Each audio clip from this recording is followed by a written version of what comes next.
Kaixo, gu Lema taldeaga, Biken, Antxon eta Beñat, eta euskarazko roka egiten dugu. Kontu bat kontatzera nator. Lemak 2019ko uda baten sortu zen, Biken eta Antxon beste proiektu batetik etorri zian, Biken eta Bixok beste batetik, eta azkenean, bi proiektu horrek desegin zian. Hirurok pixkat jotzen jarraitzeko gogoa zeukon, ikusi ginen musika aldetik gustu berdina zeukula, eta azkenean beratzen hasi ginen, ensaiatzen hasi ginen, eta taldeai forma emoten joan ginen.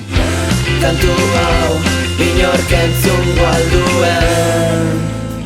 Lemaken sorkuntza prozesu asko aldatu da urteien poderio. Mundu osoa aldatzeko elkartu gara.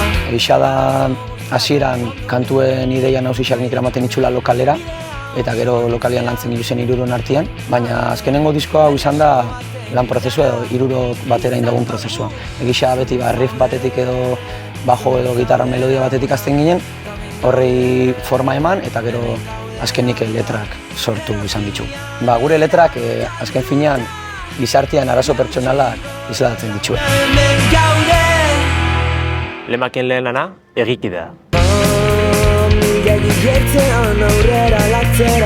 Egikide 11 kantuko lan luze bada, Potxoko estudioetan grabatuta 2021 batean, eta gehien bat Bikenek ekarretako proiektu pertsonaletatik dator, eta gero aurreko proiektutatik erdizka gertu ziren lanak batzen ditu. Disko hau lantzen eta produzitzen Fredi Pelazen laguntza eduki ginoan, eta hortaz aparte kanta hauetan kolaborazio ezberdinak izan egiten, grabaketan eta sorkuntzan parte hartu zeben lagunak eta gertuko gare zen. Gure hurrengo lana, Hautokondena izan zen. Hautokondena singela aurrera pauso bat izan zen Lemaken sorkuntza prozesuan, izan ere Arkupe Hotxaken bitartez eduki ginoan aukera fokalizatzeko sorkuntza prozesu hortan hirurok batera, denbora dedikatuz, hor ikusten da pixkat bandaren evoluzioa. Autokondena. Gure hirugarren eta azken lana, bi zauri bizi, bi lore txiki, bi harri bitxi da.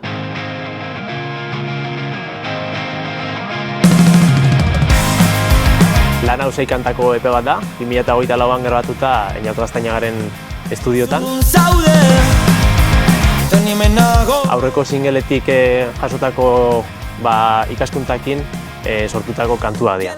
Soinu gordinago bat eta potenteago bat lortzen saiatu ginen, ja zuzenekotara bideratuta, eta horren islada da azken lan hau. Gu kontzertuak asko lantzen ditugu, eta nahiz eta hiru izan holtza gainean energia asko transmititzen dugu, indar asko transmititzen dugu, eta publikoakin asko konektatzen dugu.